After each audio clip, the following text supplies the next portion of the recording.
जय हिंद बच्चों। आज मैं इस वीडियो लेसन के अंतर्गत आपको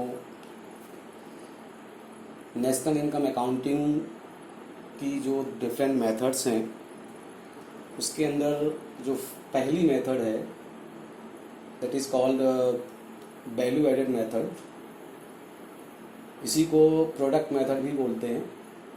तो इस मेथड का यूज़ न्यूमेरिकल क्वेश्चंस में कैसे करते हैं और कौन कौन सी ऐसी इम्पोर्टेंट बातें हैं जिसको कि हम को ध्यान में रखना पड़ता है, उन सब चीज़ों को मैं इस लेसन में आपसे बात करूंगा और एक न्यूमेरिकल क्वेश्चन के थ्रू आपको ये सारे इम्पोर्टेंट पॉइंट्स को क्लियर करने की कोशिश करूँगा। ओके, तो आइए चलते हैं। पहले हम इस वैल्यू एडेड मेथड या प्रोडक्ट मेथड के पहले सब इम्पोर्टेंट पॉइंट्स पर बात कर लेते हैं। ओके, पहली चीज़ तो आपको वैल्यू एडेड मेथड का यूज़ करने के लिए इसके कौन कौन से इम्पोर्टेंट फार्मूले हैं उनको आपको पता होना चाहिए। जैसा कि हम लोगों ने इसके पहले की क्लासेस में इसके पहले के नोट्स में मैंने आपको बताया था, फिर भी मैं एक बार उन्हीं सारे पॉइंट्स को पहले रिवाइज करता हूँ, इसके बाद हम लोग आगे कंटिन्यू करेंगे न्यूमेरिकल क्वेश्चन को सॉल्व कैसे करना है। ओके, GVAMP ये पहला फार्मूला है वैल्यू एडेड मेथड का, दैट इज GVAMP। इसको कहा जाता है gross value addition at market price. This is also called GDPMP। Okay, GDPMP। तो GVAMP कहो या GDPMP एक ही चीज़ है, बट न्यूमेरिकल क्वेश्चंस में sometimes it is asked as GVAMP and sometimes it is asked as GDPMP. Okay, तो GVAMP is equal to value of output minus intermediate cost। intermediate cost को intermediate consumption भी कहा जाता है। Okay, तो पहला सबसे इम्पोर्टेंट फार्मूला है GVAMP is equal to value of output minus intermediate cost। Okay, this value of output is denoted as equivalent to sales plus change in stock। This value of output is equal to sales plus change in stock। कभी कभी numerical questions में value of output की value ना दे करके इसके different components के form में दिए जाते हैं। तो आपको पता होना चाहिए कि अगर क्वेश्चन में सेल्स और चेंज इन स्टॉक दिया हुआ है तो sales plus change in stock को आप करके वैल्यू ऑफ आउटपुट निकाल सकते हैं। ओके, कभी कभी सेल्स नहीं दिया होता है, आपको सेल्स को पता करने के लिए तीसरा सबसे इम्पोर्टेंट पॉइंट है वो आपको ध्यान में रखना है। सेल्स अगर सपोज करो क्वेश्चन में नहीं दिया है तो इसके जो सब कंपोनेंट्स हैं, प्राइस पर यूनिट दिया होगा और क्वांटिटी सोल्ड दिया होगा। ओके, तो प्राइस पर यूनिट और क्वांटिटी सोल्ड का मल्टीप्लिकेशन आप कर लेंगे, you will get the value of sales. Okay, तो this is the third one important points. कभी कभी क्वेश्चंस में चेंज इन स्टॉक की वैल्यू दी होती है और कभी कभी चेंज इन स्टॉक की वैल्यू नहीं दी होती है, तो you have to find this the value of change in stock.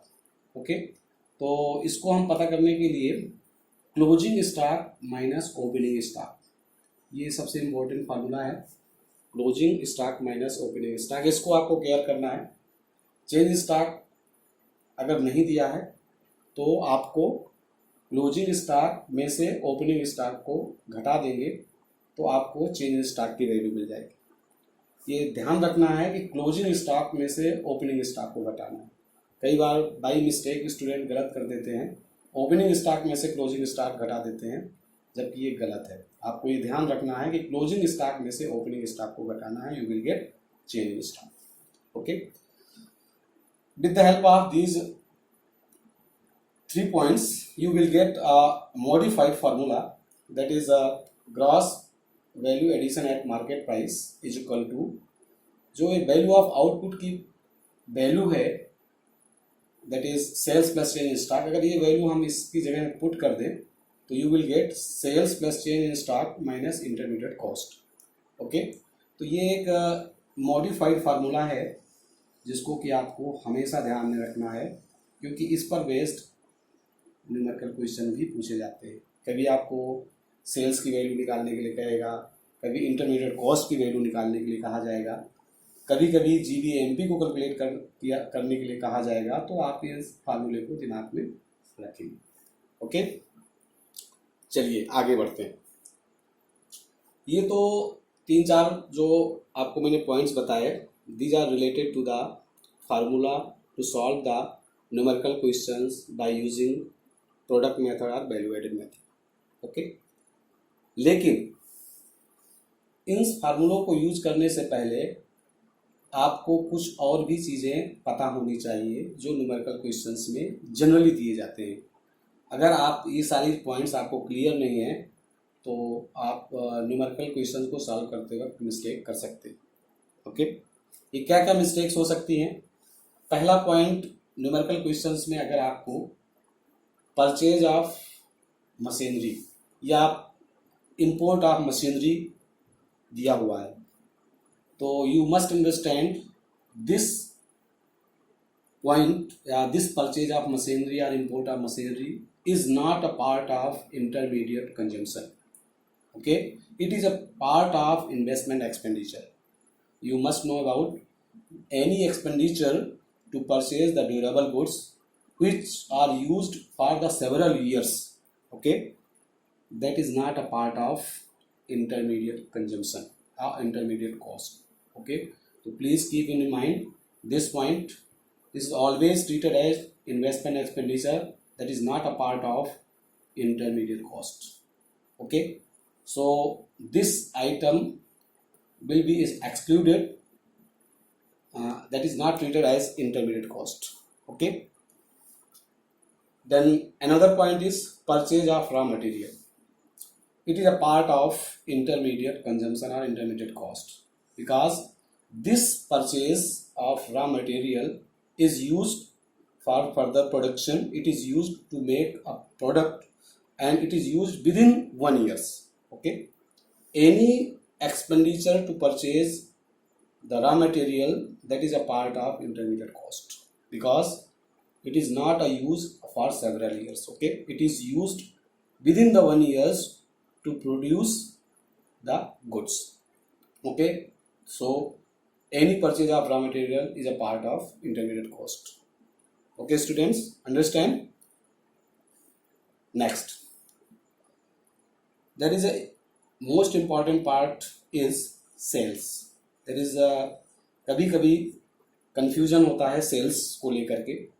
Sales के 2 components होते हैं जो जनरली कभी कभी क्वेश्चंस में दिए जाते हैं और कभी सेल्स के रूप में दिए जाते हैं। ओके, अगर क्वेश्चंस में फर्स्ट तो आप पहले समझिए कि सेल्स के 2 मेजर कंपोनेंट्स हैं, sales in domestic market and export. Okay, अगर न्यूमेरिकल क्वेश्चन में सेल्स इन डोमेस्टिक मार्केट दिया हुआ है, okay, sales in domestic market, okay, then you must add the amount of export, because export is also a type of sales. Okay, but it's sold of the goods and services to foreigners. Okay, export is a sale amount to foreigners, to external countries. So it is, export is also a type of sales, and agar there is a given the sale amount of domestic market, then both the component will be added and we will get the amount of total amount of sales.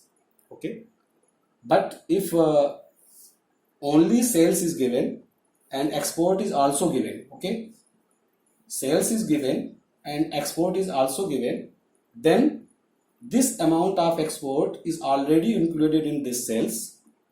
Hence, the amount of sales will be included and export will not included. Clear? This point is clear? It is very, very important point. If export is given and amount of sales is given, then this amount of export will not included in the sale, because this is already included the amount of export. But if sales in domestic market is given and the amount of export is also given, then we will add both the points. Okay. Next, there is another point related to the intermediate cost. Okay, it also have two important points. Number one, domestic purchase of raw material and import of raw material. And same concept is also implemented in this concept. Intermediate cost have two components: domestic purchase of raw material. Raw material is a part of intermediate cost, but it is purchased in domestic market, and also the raw material which is purchased from the foreign countries, that is treated as import of raw material. Okay, import is a purchase from foreign countries. Okay, so if there is given the raw material purchased in domestic market and also given the import of raw material, then we will add both the amount and we will get intermediate cost. And if intermediate cost is given and there is also given the import of raw material, then this amount of import of raw material will not included in the intermediate cost. Okay, which is already included. तो ये दोनों points आपको एकदम clear होने चाहिए कि sales और intermediate cost के कौन कौन से कंपोनेंट हैं और कब इनका आपको ऐड करना है और कब इसको ऐड नहीं करना है. Okay. Next, production for self consumption is a part of current flow of goods and services. Please remember it. Production for self consumption, खुद को के उपभोग के लिए किया जाने वाला उत्पादन उस साल के flow of goods and services का पार्ट होता है. अतः production for self consumption is part of the value of output. Okay. Hence if this amount is given in the numerical question, then we will add in the part of value of output. Okay. So student, these are the some very important component which must be keep in mind to solve the numerical questions by using the value added method. If please remember these points, then you can able to solve numerical questions. Okay. Next part में हम by using this concept हम लोग numerical question solve करेंगे. एक मैं numerical question यहाँ पे note करके रखता हूँ, इसी को मैं आगे सॉल्व करने का तरीका आपको बताता हूँ. ओके स्टूडेंट्स, तो आपको मैं समझता हूँ कि आपको ये सारे पॉइंट्स क्लियर हो गए होंगे और आप इन सारे पॉइंट्स को यूज करके न्यूमेरिकल क्वेश्चंस को आप सॉल्व कर सकते हैं. न्यूमेरिकल क्वेश्चन कैसे सॉल्व करना है इसकी मैं प्रोसेस नेक्स्ट इसमें वीडियो में अभी मैं बताता हूँ आपको. Okay, thank you.